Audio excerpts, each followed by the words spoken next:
We thought walking ஸ்ட்ரீட்னு நினச்சி first வேறு எங்கேயோ போயிட்டோம்.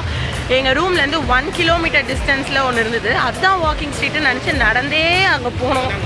பட் போய் பார்த்தப்போ அது வந்து வாக்கிங் ஸ்ட்ரீட் இல்லை. சும்மா ஏதாச்சும் மேப்பில் செக் பண்ணால் அது கிடையாது, ரூமுக்கு அப்படியே ஆப்போசிட்டில் எங்கே இருந்தது.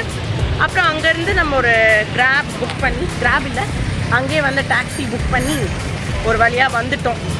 There it is, walking street.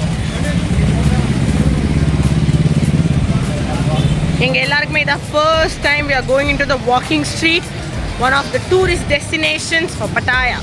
இந்த ஸ்ட்ரீட்குள்ளே எந்த வெஹிக்கல்ஸுமே அலௌட் இல்லை, அதனால தான் இதுக்கு பேர் வாக்கிங் ஸ்ட்ரீட். நம்ம இங்கேருந்து வாக் பண்ண ஆரம்பித்தோன்னா 1 or 2 கிலோமீட்டர்ஸில் அப்படியே ஒரே ஸ்ட்ரெச்சில் அதோட அடுத்த எண்டுக்கு போகலாம்.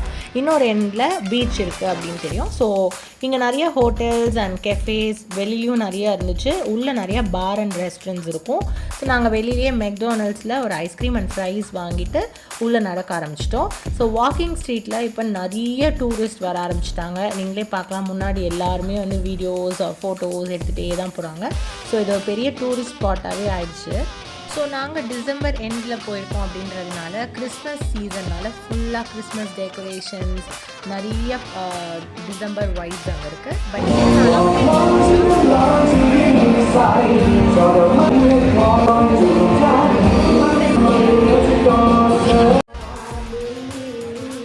ஸோ வாக்கிங் ஸ்ட்ரீட்டுக்கு குழந்தைங்கள கூட்டிகிட்டு போகலாமா வேண்டாமா அப்படின்னு நிறைய பேர் கேட்டீங்க.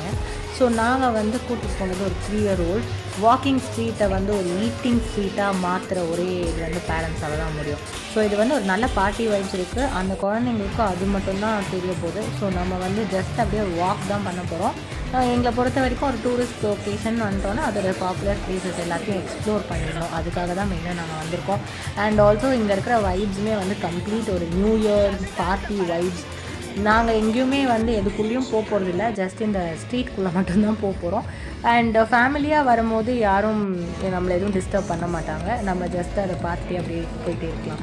ஸோ அவள் வந்து அந்த மியூசிக் ஃபுல் ஸ்ட்ரீட்டுமே ஃபுல்லாக மியூசிக். ஸோ மியூசிக் அந்த கலர்ஃபுல் லைட்ஸ் அதெல்லாம் பார்க்கறதுக்கு ரொம்ப ஹாப்பியாக இருந்தது. எங்கள் எல்லாருக்குமே நல்லா இருந்துச்சு, ஜாலியாக போயிட்டுருந்தோம். அண்ட் முக்கியமாக நீங்கள் ஸ்மால் கிட்ஸை கூட்டிகிட்டு போகிறீங்க அப்படின்னா அது ரொம்ப பெரிய வாக்கிங் ஸ்ட்ரீட். ஸோ அதனால் நீங்கள் தூக்கிட்டு போகிறதுக்கும் ரெடியாக இருக்கணும்.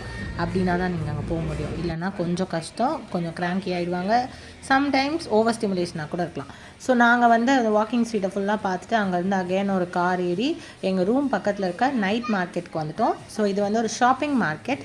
இங்கே வந்து நிறைய பேக்ஸ், சூட் கேஸஸ், நிறைய சன் கிளாஸஸ் அந்த மாதிரி விற்றுச்சு. நாங்கள் வந்து ஜஸ்ட்டு சன் கிளாஸஸ் மட்டும் வாங்கிட்டு ரிமைனிங் ஷாப்பிங் எல்லாமே நம்ம வந்து பேங்காக்கில் பண்ணிக்கலாம் அப்படின்னு விட்டுட்டோம். பட் ஆனால் நாங்கள் ஃபுல்லாக எக்ஸ்ப்ளோர் பண்ணோம். இங்கே எல்லாமே பேங்காக்கில் கிடைக்கிறத விட கொஞ்சம் காஸ்ட்லியாக தான் இருந்துச்சு. பட் ஜஸ்ட் ப்ரைஸ் கம்பேரிசனுக்காக மறக்காமல் சப்ஸ்கிரைப் பண்ணிக்கோங்க. So all videos will come to you.